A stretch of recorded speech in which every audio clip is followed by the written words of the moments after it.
उपस्थित झालेले आहेत.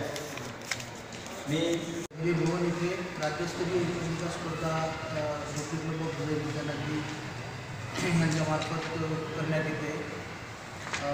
पत्रकार परिषद घ्यायचं महत्त्वाचं कारण की एकांकिका स्पर्धा ही सर्वसामान्यांना अजून एक पात्री प्रयोग वगैरे असं वाटतं.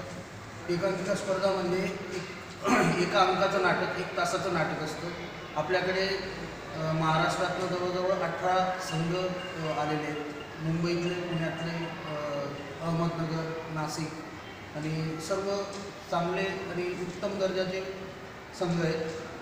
त्यांच्या प्रस्तुतीसाठी 25 आणि 26 फेब्रुवारी यासाठी सर्व धुळेकरांनी हिरे भुवन येथे भेट देऊन या एकांकिका स्पर्धेचा लाभ घ्यावा आणि आमचंही आणि कलाकारांचंही मनोबल वाढवावं. साहेब व अतुलजी अजमेरा यांच्या हाताने उद्घाटन सोहळा होईल.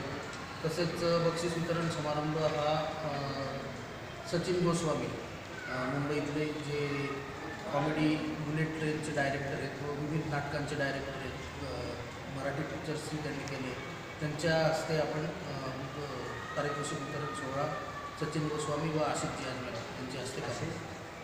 आशिषजी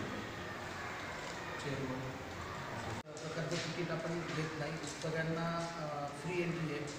त्याच्यामुळे सर्वांनी या टायमिंग सकाळी 9 ते रात्री 9:30 वाजेपर्यंत.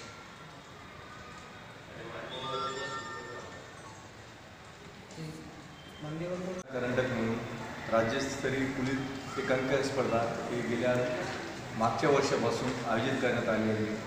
विविध क्षेत्रातले नाटक कला प्रस्तुत करण्यासाठी आपल्या एक ट्रायबल एरियामध्ये, ग्रामीण एरियामध्ये महाराष्ट्रातून जे कलाकार आहेत ते आपली कला इथं आपल्यासमोर दाखवणार आहेत. त्यासाठी खास करून आपण रविवारी, शनिवारी 25 तारीख आणि रविवारी 26 तारीख याच्यासाठी रविवार म्हणजे सर्व लोकांनी, धुळेकर बंधूंनी सर्वांनी या नाटकांसाठी आपला सहभाग नोंदवावा आणि हा जो कार्यक्रम आहे हा विनामूल्य असल्यामुळे सर्वांनी याच्यात सहभाग करावा.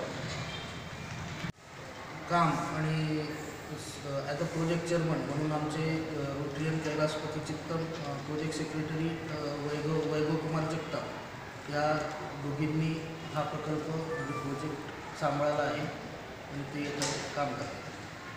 असं अध्यक्ष म्हणून मी सांगतो. बाकी कॅटेगरी वाईज देत असतो 15,000 रुपये आणि तृतीय पारितोषिक 11,000 रुपये. प्रथम पारितोषिक हे कैलासवासी सूर्यकांताजी अजमेरा यांच्या स्मरणार्थ दिलं जातं.